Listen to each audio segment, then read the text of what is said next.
Okay, well, let's do an update on the car. It's been a couple weeks. Everything's burned in. Got all the bars. Here, let me back up a little bit. Got the core support all burned in, all TIG welded. Got the bars all TIG welded. Got the mounts all TIG welded. Got the frame support where it mounts the factory deal. I want to run that in with the mud gun because the gaps were too much work for the TIG welder. All the mounts, everything's done. Everything's done.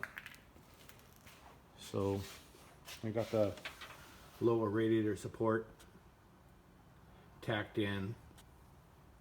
Keep trying to decide if I'm going to move it forward a little bit to make room for the turbo.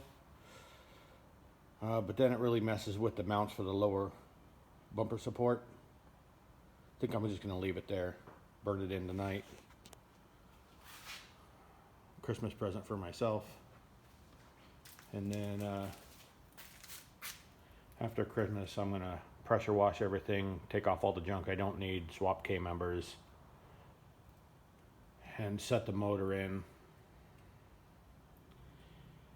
And either do motor plates or the turbo setup. I'm not sure which one I'm going to do first, but they both got to get done. But so far that's it. Not much to show. It looks the same as before, except everything's all burnt together. You can see, you know, my TIG welding's not the best, but it ain't gonna come apart either. So got these set in here. Let's see if you can see. The tabs are here. This will set up against that. It's just got to get tacked together. It's real close. It's real close.